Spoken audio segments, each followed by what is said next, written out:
Hola a todos, vamos a continuar con el estudio en el Jardín de la Salud de Rabbi Shalom Arush. Y hoy nos toca el tema, a ver, déjenme ver en dónde vamos.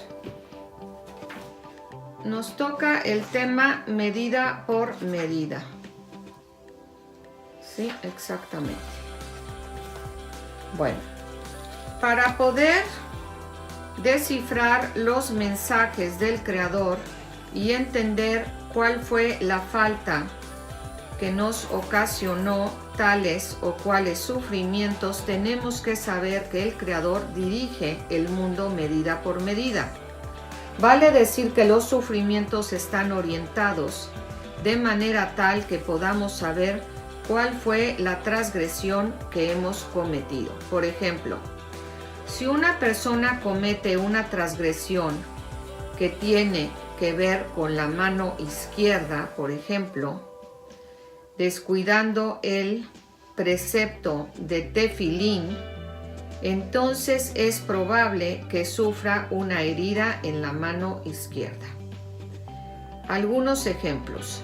A menudo el Creador emplea el método denominado medida por medida para que entendamos por qué estamos sufriendo. Por ejemplo, si el gerente de una empresa acusa falsamente a un empleado de que éste le robó dinero, puede ocurrir que después las autoridades fiscales lo acusen de engaño, argumentando que no reveló el monto total de sus ingresos y le hagan pagar una multa. Tenemos que entender que esto no es un castigo, sino más bien un método pedagógico.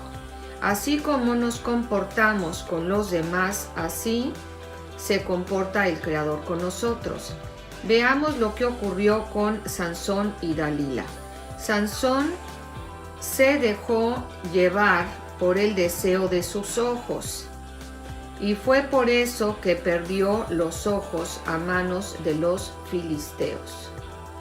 De la misma manera, Absalón, el hijo del rey David, que se rebeló contra su propio padre, se enorgullecía de su hermosa cabellera y fue por eso que murió precisamente a causa de su cabellera cuando ésta se le enredó en las ramas de un árbol y murió colgado.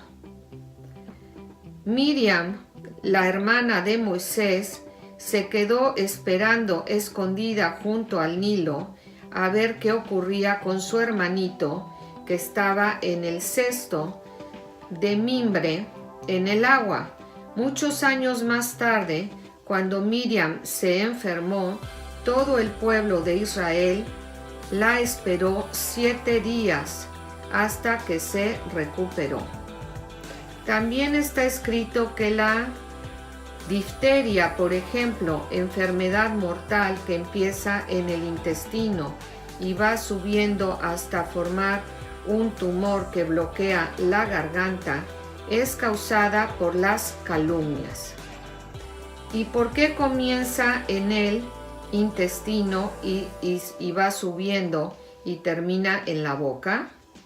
Porque cuando uno habla calumnias de los demás, es porque dentro de sí mismo le surge un mal sentimiento que va subiéndole por el cuerpo hasta salirse por la boca en la forma de calumnias. También cuenta el Talmud que Rabí Juná tenía 400 barriles de vino que se agriaron. Entonces fueron a visitarlo sus colegas y le dijeron: tienen que hacer un examen de conciencia y buscar el pecado a causa del cual el Creador hizo que se agriara el vino. Él les respondió: ¿acaso para ustedes yo soy sospechoso? Ellos le respondieron: ¿Acaso el Creador es sospechoso de castigar sin un motivo?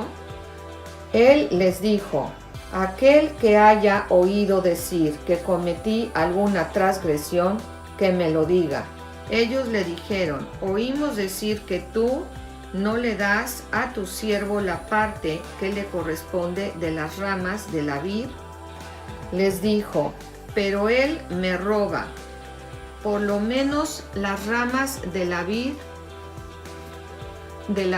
me las quedo para mí. Le dijeron: eso es lo que dice el pueblo. El que le roba al ladrón también tiene en la boca el sabor del robo. Les dijo: a partir de ahora me hago responsable de arrepentirme de esto que hice y de darle al siervo su parte de las ramas de la vid. En el momento en que Rabbi Juna aceptó corregir su comportamiento, si bien todavía no llegó a hacerlo en la práctica, no obstante, con la sola fuerza de su compromiso, que era real, el Creador sabía que él iba a cumplir con lo prometido. El vinagre volvió a transformarse en vino. Y hay otra opinión en el Talmud, según la cual el precio del vinagre se disparó y llegó a ser como el precio del vino.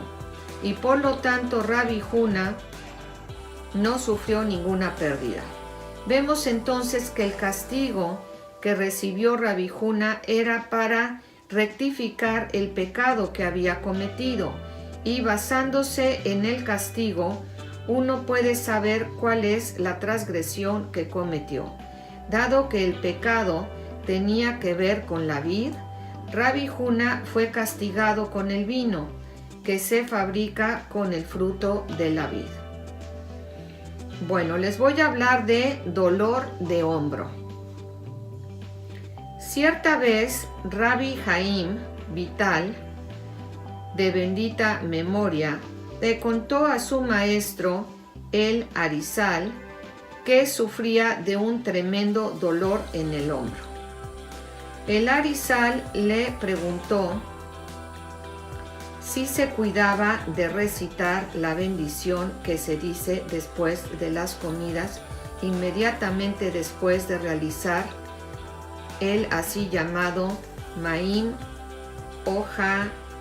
Oharonim, o sea, el lavado ritual de las manos que procede a la bendición que se dice después de la comida. Rabbi Haim Vital advirtió que no siempre. Entonces el Arizal le dijo: es por eso que te duele el hombro, porque las letras de la palabra hombro, katef en hebreo, son las mismas que las de la palabra inmediatamente. Telef en hebreo,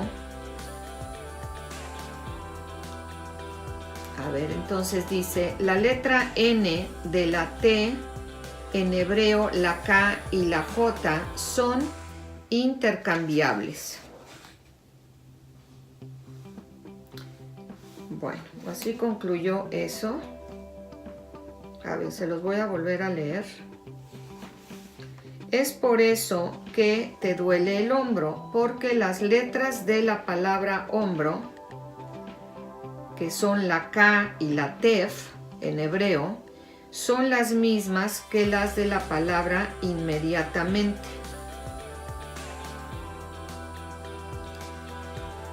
Tejef en hebreo se dice inmediatamente tejef.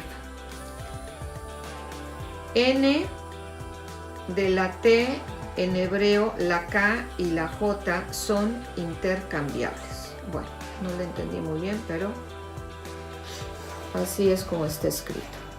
Ahora les voy a hablar de el camino de los malvados. Prospera. Esta forma en que se conduce el Creador, vale decir, haciendo sufrir a la persona para darle a entender que es lo que tiene que rectificar, se aplica únicamente a aquellas personas a las que el ama porque de ese modo, a través del sufrimiento, la persona se despierta de su letargo. Así enseñan los sabios: todo aquel al que el Creador ama, le envía sufrimiento, tal como está escrito, y Hashem quiso quebrantarlo con padecimientos, en Isaías 53:10.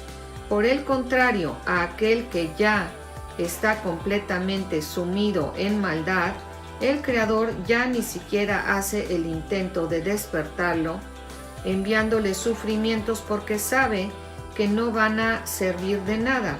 Por eso, en vez de afligirlos en vano a los malvados, el Creador les da su recompensa en este mundo y les reserva el castigo para el mundo venidero. Esa es la razón por la que hay personas malvadas que tienen éxito y no sufren, tal como está escrito: el camino de los malvados prospera, en Jeremías 12:1.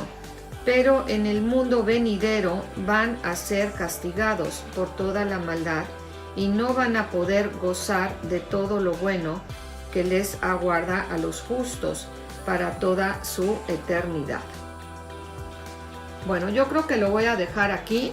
Que tengan una bonita tarde. Que Dios los bendiga. Shalom.